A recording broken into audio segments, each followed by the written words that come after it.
Wih, serius. Memang rasa manis. Ini buah ajaib. Dia sebenarnya boleh tukar masam kepada manis. Serius, memang tak tipu. And then, buah ni juga dipanggil miracle berry. Korang tengok, ini pokok dia. Lepas tu yang ni buah yang masih lagi hijau. And then ni yang warna merah. So, kita akan petik yang buah merah. Kali ni musim dia tak banyak lah. Cuma ada dalam 4-5 biji.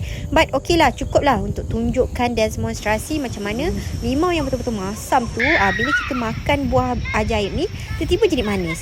Rasa buah ni dia manis, lemak-lemak tau macam tu. Lepas tu kalau kita makan, tunggu kejap 5 minit. Nanti apa yang masam bila kita makan dia dah jadi manis tau. Surprisingly kan. So kita tunggu tengok. Kita tukar tempat kejap. Sebab banyak sangat gangguan. Alright, ni limau kan. Limau ni dia masam. Tapi kita try tengok. Allah, manis ni. Sangat sedap. Manis sangat. Tak tahu macam nak cakap. Dia terlalu manis. Padahal limau ni masam kan. Tapi okay, ni limau lagi satu kan. Limau nipis kan.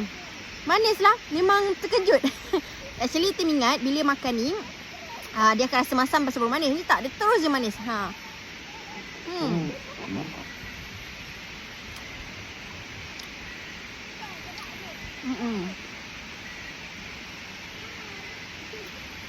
Manis dia tahap macam kalau kita minum air kan manis sangat kan. Macam kita tak boleh nak terima kan. Manis je kan. Macam tu tahap manis dia. Mungkin lah. Mungkin lagi masam benda tu, lagi manis dia jadi. Mungkin. Serius. Padahal makan satu biji je. Tapi sangat manis. Padahal limau nipis ni memang masam kan. Cuma pahit limau ni, kan kulit limau ni dia ada rasa pahit-pahit. Dia macam tu kan. Pahit dia tak hilang. Pahit dia ada. Tapi masam dia tu jadi manis. Pahit tu tetap ada macam tu. Okey, ni limau yang terakhir.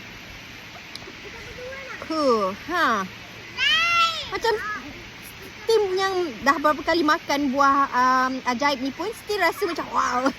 Kagum lah. Macam mana Allah menciptakan sesuatu keindahan alam tu untuk kita renungi, untuk kita belajar sesuatu macam tu.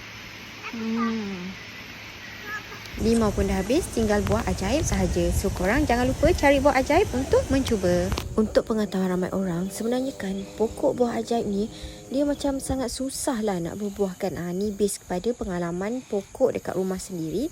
Lepas tu kalau macam kita nak pastikan dia berbuah, memang kena spray baja, lepas tu kena berikan baja juga. Barulah dia akan berbuah.